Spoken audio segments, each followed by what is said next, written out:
Caríssimos irmãos e irmãs, desde sábado nós estamos ouvindo o relato da história de Estevão, aquele diácono do grupo dos 7, que dentre os 7 era o mais importante, era o mais, digamos, proeminente. E é interessante que a vida de Estevão é um reflexo da vida de Cristo, como deve ser a vida de todo cristão. Então, se vocês pegarem lá as primeiras leituras dos Atos dos Apóstolos desde sábado, vocês podem acompanhar e vão compreender gradativamente a história dele. Diz lá que os apóstolos escolheram homens de boa fama, cheios do Espírito Santo e de sabedoria. Lá em Atos dos Apóstolos, capítulo 6, versículo 3. Então, homens cheios de boa fama, repletos do Espírito e de sabedoria. Só que esses homens escolhidos para servir às mesas, eles não iam apenas servir às mesas, mas sempre esteve presente na igreja nascente, de que o serviço social da caridade, vamos aqui chamar apenas de caridade, ajudar os necessitados, o serviço da caridade estava intimamente ligado com o anúncio do Evangelho.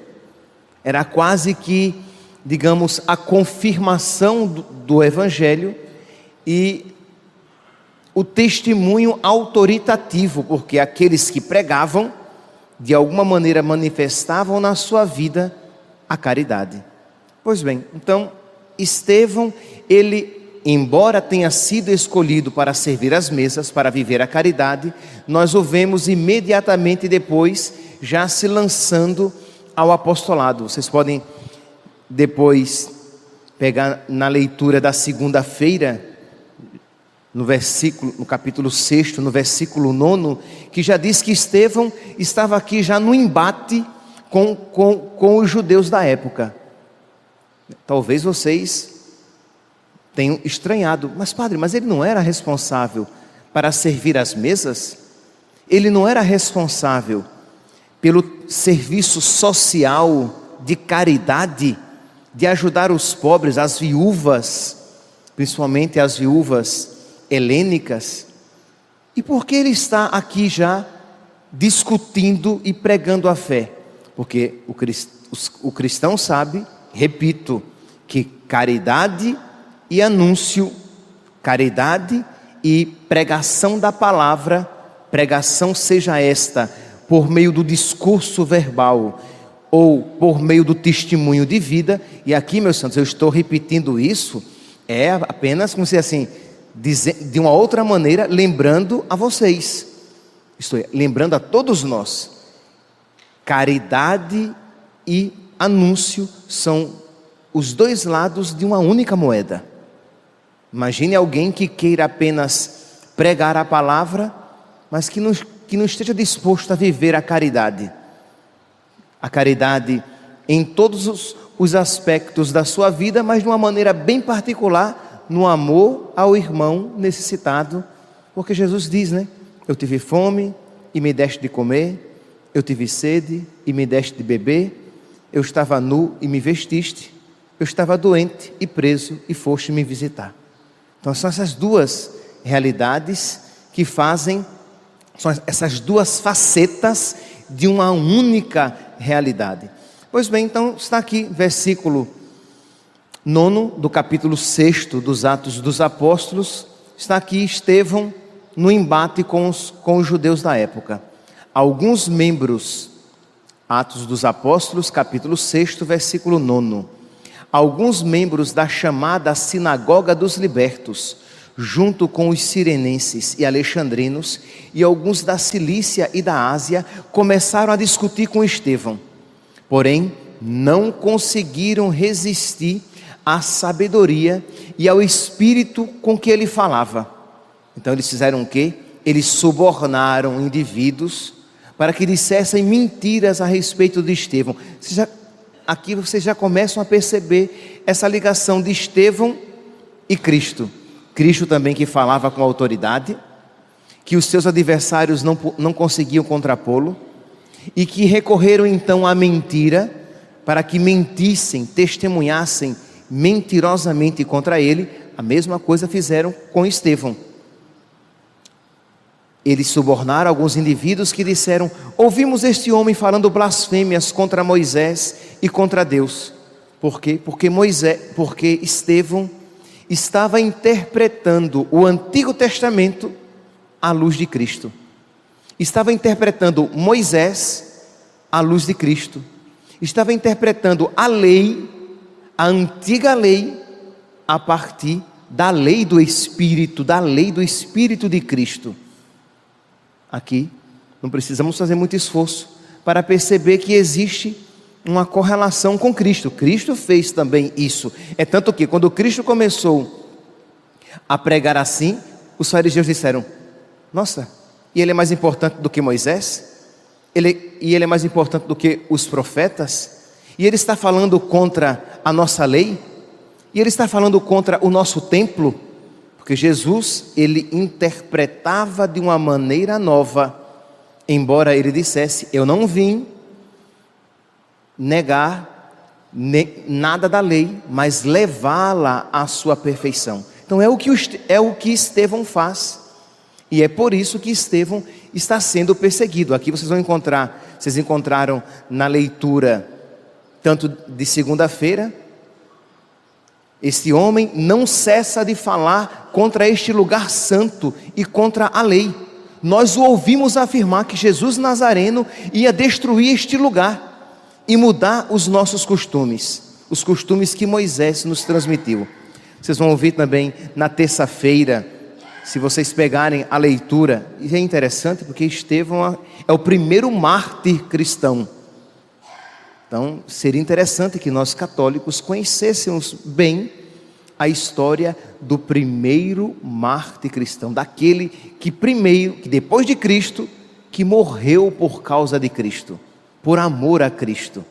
Então nós deveríamos ser amigos de Santo Estevão, mas para isso precisaremos conhecer a vida de Santo Estevão. Pois bem, então na terça-feira, Atos dos Apóstolos, capítulo 7, versículo 51, nós ouvimos Estevão dizendo: homens de cabeça dura, insensíveis e incircuncisos de coração e de ouvido, isto é, vocês não querem que a palavra entre, vocês não querem ouvir a palavra.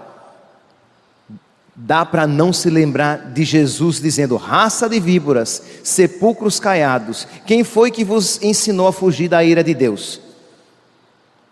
Estevão que repreende o povo que se fecha à mensagem de Deus por meio dele. Jesus que repreende os fariseus que se fecham à mensagem de Deus por meio dele. A qual dos profetas vossos pais não perseguiram? Eles mataram aqueles que anunciavam a vinda do justo, Jesus, do qual agora vós vos tornastes traidores e assassinos. E aí continua toda a discussão. Então nós vemos aqui, nesse meio tempo, entra uma outra figura.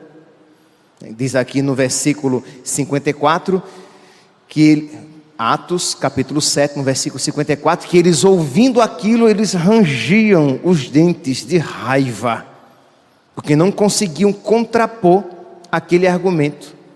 E neste mesmo capítulo diz que São Paulo apóstolo, estava ali no meio deles. E com certeza, São Paulo era um daqueles que também rangiam os dentes com raiva de Estevão, porque não conseguiam suportar aquilo que ele dizia.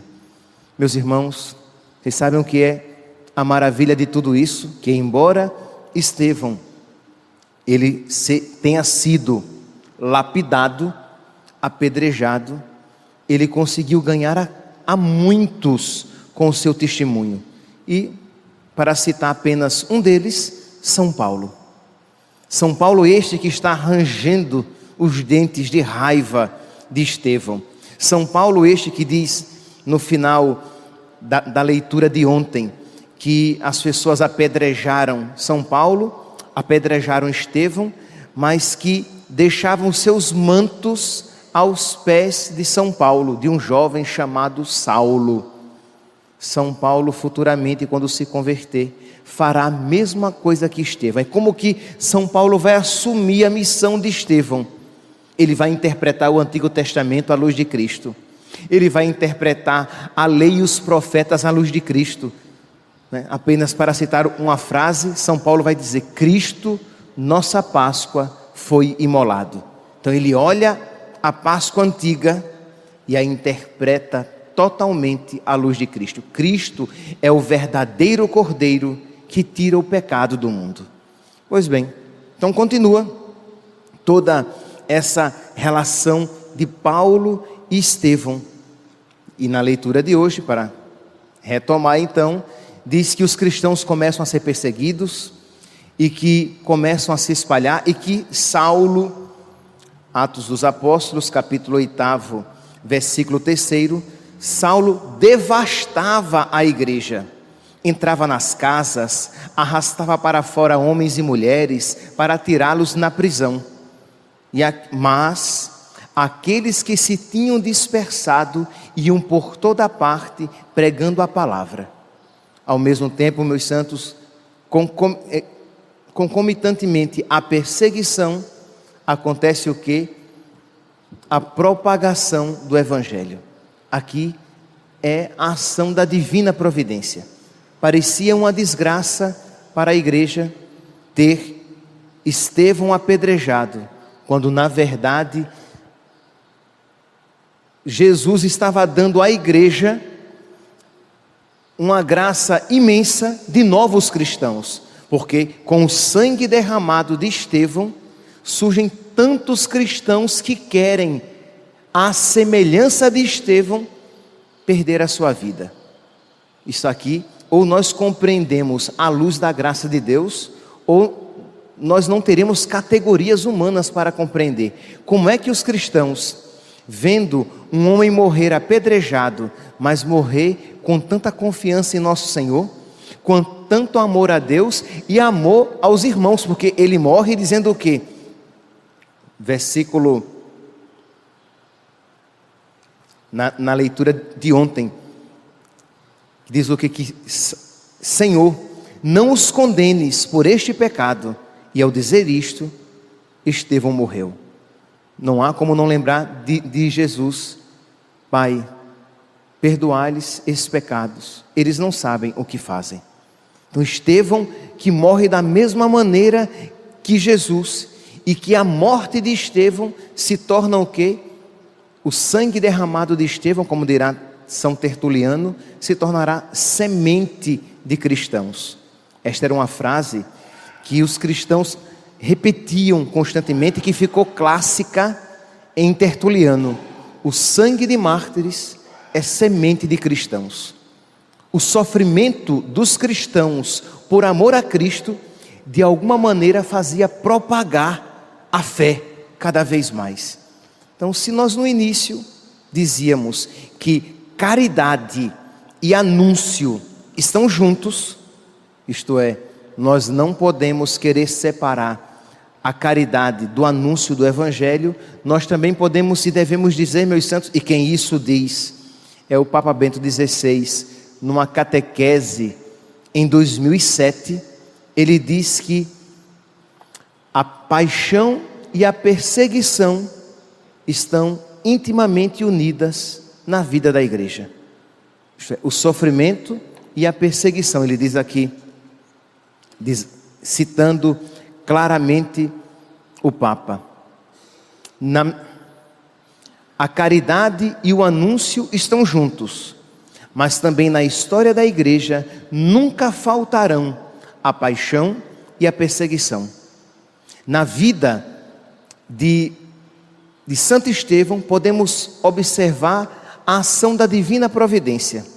Saulo, obstinado adversário da visão de Estevão, depois que se encontra com Cristo, se torna propagador da visão de Estevão. Na missão de Paulo, cumpre-se a missão de Estevão. E na perseguição da igreja, cumpre-se a missão da igreja de pregar o evangelho por todo o mundo. Quando a igreja começou a ser perseguida, os cristãos se espalharam e foram transmitindo o evangelho em toda a parte do mundo. E diz então o Papa que isso deve suscitar em nós essa confiança na divina providência, que não permite, meus santos, que nada aconteça na nossa vida que de alguma maneira não concorra para um bem maior. Tudo concorre para o bem dos que amam a Deus. A morte de Estevão concorreu para um bem maior, seja para a vida de Estevão, seja para a vida da igreja. A perseguição da igreja concorreu para um bem maior, por quê? Porque o evangelho foi pregado em todas as partes do mundo. Ora, isto que é uma realidade para a vida da igreja, precisa ser uma realidade para a nossa vida também. Diz, para tomar aqui as palavras do Papa Bento XVI, ele diz: na nossa vida também, a cruz que jamais faltará se torna bênção. É aceitando a cruz, sabendo que ela se torna e é bênção, aprendemos a alegria do cristão e também aprendemos que nos momentos de dificuldade sempre podemos encontrar a providência de Deus. Meus irmãos, quando nós lemos, contemplamos a história da igreja e vemos essas realidades, nós precisamos aplicá-la para a nossa vida também. Isto é, em todos aqueles sofrimentos, em toda aquela perseguição, em toda aquela paixão, a providência estava guiando todos os acontecimentos. Ora, na minha vida também, em todos os sofrimentos, em todas as perseguições, em toda a paixão, a providência de Deus está presente também. Isso faz com que o sofrimento desapareça? Não, mas isso faz com que nós vivamos o sofrimento de uma maneira diferente. Isso fez com que a perseguição desaparecesse da vida da igreja? Não, mas isso fez com que a igreja se tornasse cheia de confiança, mesmo em meio a todas aquelas dificuldades. E não apenas confiança, mas até mesmo cheia de entusiasmo, porque se Deus está permitindo tudo isso, é porque algo maravilhoso Ele está preparando. Quando Tertuliano, ele diz, citando aqui suas palavras, ele diz: nós estamos aqui num período de grande perseguição. Ele diz: nós nos multiplicamos todas as vezes que somos perseguidos. Nós nos multiplicamos todas as vezes que somos perseguidos, porque o sangue dos mártires é semente de cristãos. Vocês percebem? Não está negando o sofrimento, não está negando a perseguição, não está negando a morte, mas ao mesmo tempo aquela profunda confiança de que isso vai resultar num bem maior. E é a esta fé que, quando nós contemplamos a figura deste primeiro mártir da igreja, é a esta fé que nós somos chamados também. Isto é, quando as dificuldades, meus santos, quando a decepção, quando a tristeza, a perseguição bater na porta da existência de cada um, ao invés de nós nos entregarmos ao desespero, nós precisamos nos agarrar a Jesus Cristo e àqueles que em Cristo creram e acreditaram, e nos encher de esperança. Deus está cuidando de mim, Deus está cuidando da minha vida, eu não sou um abandonado. Este sofrimento, esta cruz, esta dificuldade resultará num bem maior. Isso, meus santos, não é pensamento positivo, isso é fé. É a fé da igreja, a fé vivida por Cristo, vivida pelos primeiros discípulos de Cristo, vivida por todos os santos na igreja e que precisa ser vivida por todos nós. Façamos este ato de fé, peçamos a intercessão de Santo Estevão, peçamos a intercessão dos primeiros santos que por amor a Cristo perderam a sua vida, para que esta realidade que era tão firme, tão viva na igreja nascente, e seja firme, viva no nosso coração, na nossa vida, no nosso testemunho cristão. Louvado seja nosso Senhor Jesus Cristo.